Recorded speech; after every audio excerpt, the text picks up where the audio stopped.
Hello guys, how are you? I'm Hardeep Singh. Welcome back to your own YouTube channel. IELTS updates and recent exams. For more updates related to recent IELTS exam writing test topics, listening, reading, practice test, and speaking, you got guesswork. Please, guys, participate in everyday listening and reading practice test to achieve your desired band score in your actual IELTS exam. Please hit the like and subscribe button. Press the bell icon for the upcoming notifications. Don't forget like, subscribe and share my YouTube channel and my Facebook page, IELTS updates and recent exams. Now turn to part 1. You will hear a telephone conversation between a customer and a shop assistant. First, you have some time to look at questions 1 to 3.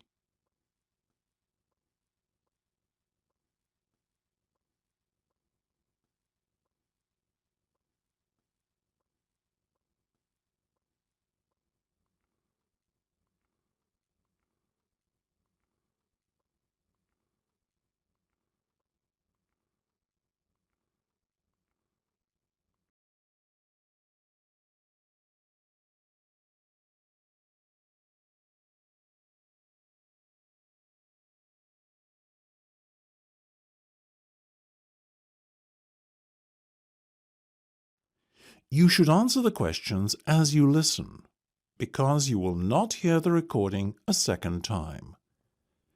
Listen carefully and answer questions 1 to 3. Good morning, Jenny's Suit Rental. Jenny speaking. How may I be of service? Hi there. My name is Max Jones. That's Jones. And I'm looking to rent a suit out for a special occasion. Certainly, Max. We charge a set fee for our services. You can either choose from our designer range and pay £50 to rent your suit out, or choose from our standard range at a cost of £25. So, what will it be? Oh, the first option, please, Jenny. £25, did you say? Unfortunately not. The designer range is twice that price. Oh, in that case, I'll take the second option. Standard, was that it? That's right. Now, before we go any further, may I ask how you intend to pay? Do you accept checks? Yes, but only in exceptional circumstances. We prefer cash or credit card. Well, as I haven't got one, does this count as those circumstances? Yes, that'll be fine. Make it payable to Jenny's Suit Rental. Will do. Before listening to the rest of the conversation, you have some time to look at questions 4 to 10.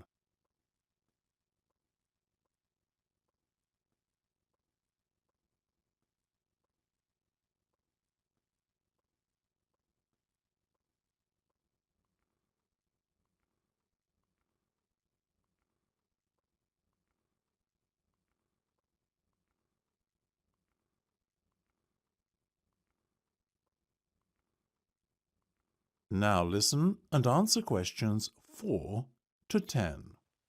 Now, Max, can I take your measurements, please, and a few details about what sort of suit you have in mind? Certainly. Let's start with the trousers then, shall we? What is your waist size and leg length? I used to be 32 waist, but these days it's more like 36.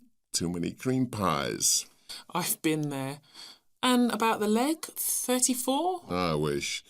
I'm afraid I'm somewhat lacking in the height department. Not even a 32. 30, I'm afraid. Never mind. As for the colour, could you do a dark grey suit? In fact, we have a very smart one of those in just your size. You're in luck. Now, what about shoes? Same colour? No, I think I prefer something darker. OK, let's go with traditional black then, shall we? What about size? I'm a size 45. By my calculations, that's 10 in our sizes. And style? What have you got? We do suede, nubuck and traditional leather. Definitely the last one. Very well. And will you be wanting a necktie? Do you do bow ties? Of course. I'll put one of those down on your order. Dark grey, I presume? Perfect. To match the suit. I think I fancy a light blue shirt, by the way. Might I recommend a green? Green would go very well with the suit you are renting. Light or dark? I'd say dark. Dark it is then. My neck size is 17 and a half. Hard to believe that a little over a year ago I could fit into a 15, isn't it? Those cream pies again, right? You got it. Now, what about your suit jacket? Same colour as the trousers, obviously, but what size? Medium should be fine. You sure? Yeah. And have you got any of those 3-button ones? I'm afraid not. The 1 and 2 button suit jackets are far more popular at the moment. In fact, the 1 button is all the rage. Let's have that one then. No problem. Now. That is the end of part 1. You now have 1 minute to check your answers to part 1.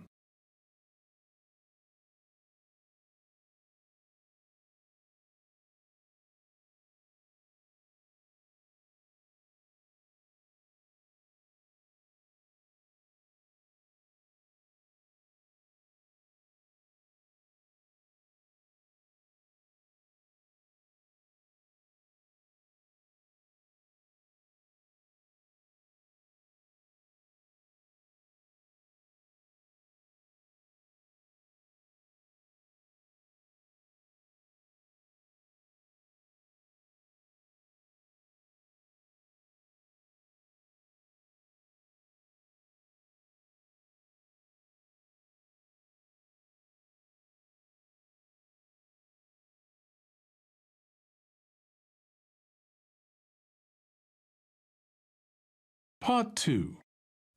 You will hear a tour guide talking to her tour group.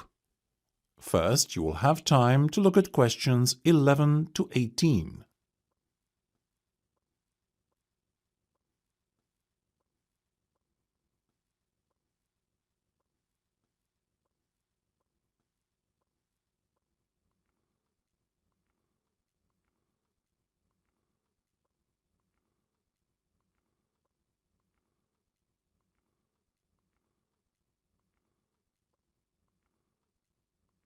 Now listen carefully and answer questions 11 to 18.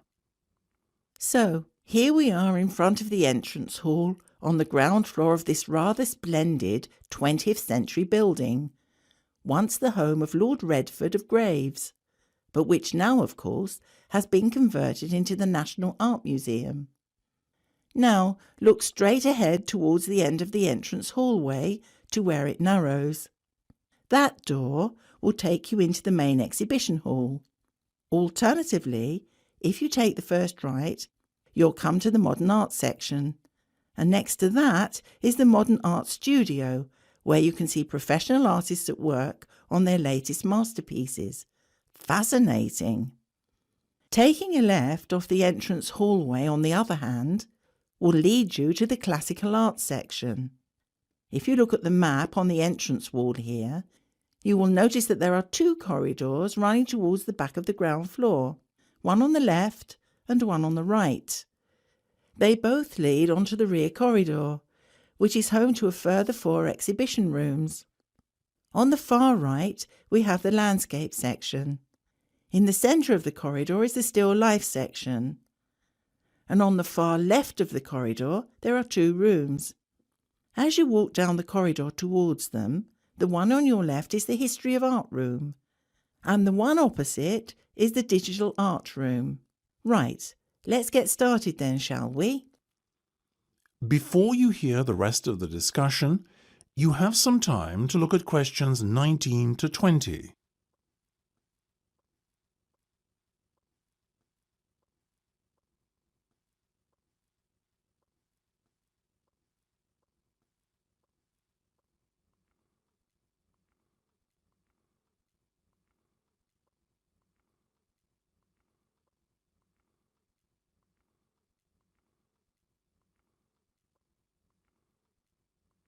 Now listen and answer questions 19 to 20. Our first port of call will be the Digital Art room down at the end. This exhibition has been open little more than a month, but has proved hugely popular with visitors so far. It is an interactive exhibition space, and visitors are encouraged to touch and feel the exhibits to their heart's content. Though, of course, I shouldn't need to remind you that this is forbidden in the rest of the museum, as is the use of cameras, so please ensure that you do not take any pictures once you leave the digital art room. That is the end of part 2. You now have 30 seconds to check your answers to part 2.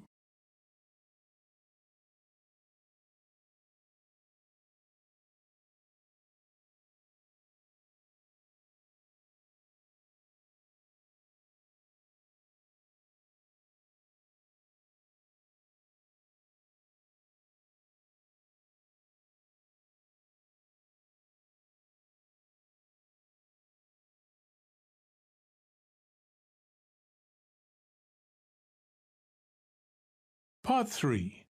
You'll hear a discussion between two students and their teacher on a planned charity event.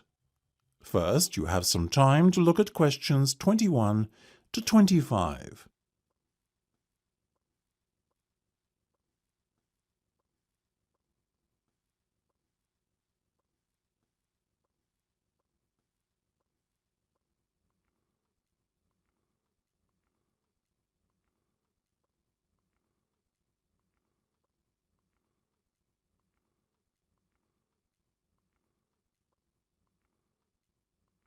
Now listen carefully and answer questions 21 to 25. So, are you making any progress with your plans for our annual charity event? I guess first things first, have you decided what charity it will be in aid of this year? We're thinking about Help the Children Africa, sir. Well, that's Mark's idea, sir, but I myself prefer a local charity called the Meals on Wheels. I'd have to agree with Laura on this one, Mark. After all, we're supposed to be giving back to the local community, and although helping African children is a very worthy cause, it's a little outside our remit. That settles it, I guess. Moving on from the beneficiary question, have you made a decision on what type of event it will be?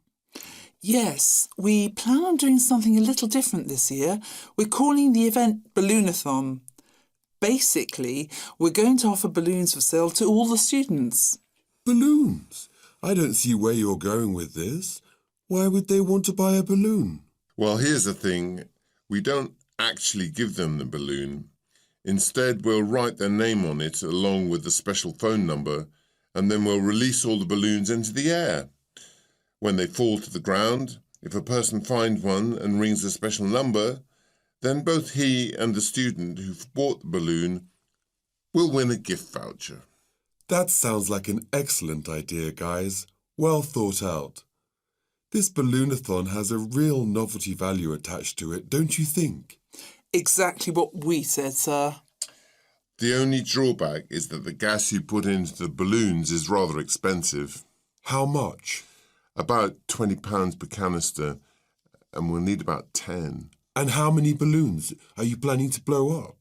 Well, there are over 1,000 students in the school, so if even 1/3 of the students buy one, we'd need about 350 balloons.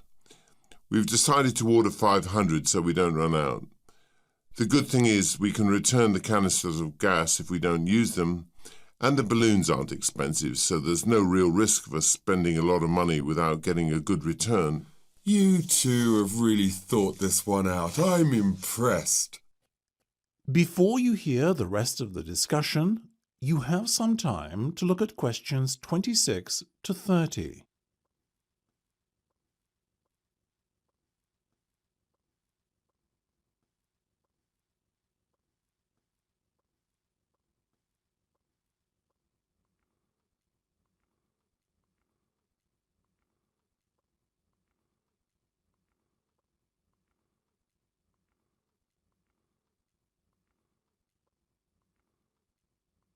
Now listen and answer questions 26 to 30. Thank you, sir. So, how much money do you think we can raise? Well, each balloon costs about 1p, and when it's filled with gas, it's going to cost us about 50 pence. We reckon that if we sell our balloons at a price of £1.50 and we sell all 500 of them, we'll end up making a profit of £1 per balloon. So that's £500 in total. That's fantastic. And it gets better, sir. We've secured a sponsor for our event who's going to give us £1,000. How did you find a sponsor? The balloon company we approached about buying the balloons asked us if we'd be interested in letting them sponsor us too. What's in it for them? They're going to print their logo on every balloon. I think you've done a good deal there. Thank you, sir. So, do we have your approval to confirm our order? Absolutely. But you know, I think we can sell more balloons if we set our minds to it. So why not order double the amount? 1,000 instead of 500. We're going to need more than 10 canisters of gas then. Double the amount, presumably. Correct. OK, let's go for it. Let's make this year's charity event our most successful ever. That is the end of part 3. You now have 30 seconds to check your answers to part 3.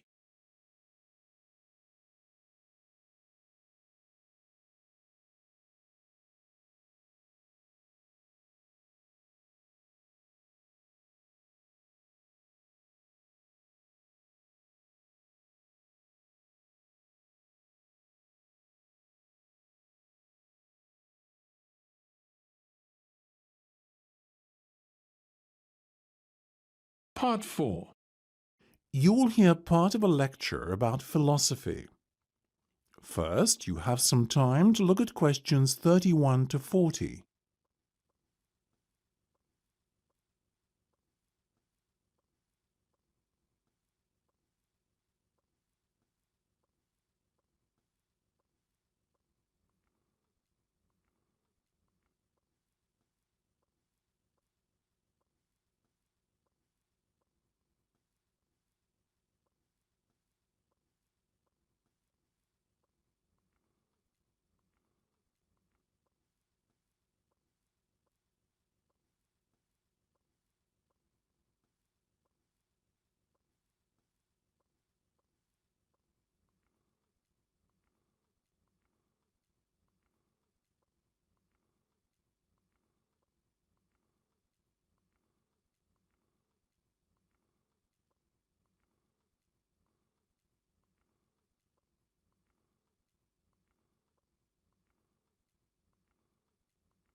Now listen carefully and answer questions 31 to 40. Most of you, I hope, will be familiar with the name Socrates. The ancient Greek philosopher is perhaps one of the most admired people in history. Socrates led a very noble life. He was, I suppose you could say, an optimist who believed in the good of mankind. According to Socrates, human nature leads people to act correctly and in agreement with knowledge. Socrates believed that evil and wrong actions arise out of ignorance and is famously quoted as saying, "No man knowingly does evil." True to his personal beliefs, Socrates devoted his own life to seeking goodness and truth. Born in Athens, where he lived all his life, Socrates always dressed simply and was known for moderation in both eating and drinking. He brought his teachings to the masses, speaking regularly in public places such as the busy streets of Athens, especially in the area around its great marketplace. He had little regard for public opinion, and always conducted himself in accordance with his own set of rules. Socrates built up a reasonably large following of Athenians looking to learn from his seemingly endless wisdom. But he also had a good many enemies who mistrusted him on account of his unorthodox views on subjects such as religion. Socrates' enemies were what you would call the wrong type of enemy, being powerful and influential Athenians. Their efforts to have him ruined saw him brought to trial on charges of corrupting the young and disrespecting religious traditions. In the trial, Socrates defended himself, claiming that he had done nothing more sinister than enlighten people with a clearer knowledge of the truth, which is essential for the correct conduct of life. He made some remarks aimed at the ruling establishment, suggesting that those who are elected are not necessarily fit to govern effectively. Socrates himself had long ago become disenchanted with the materialistic ways of the upper class. Unfortunately, his views were seen as an attack on democracy and the electoral process, so the jury found Socrates guilty as charged and sentenced him to death. It is thought that many members of the jury resented his unbending pride, and that this may explain the harshness of the punishment handed down to him. Despite being given several opportunities to escape prison, Socrates resisted, and carried out his sentence calmly by drinking a cup of hemlock poison.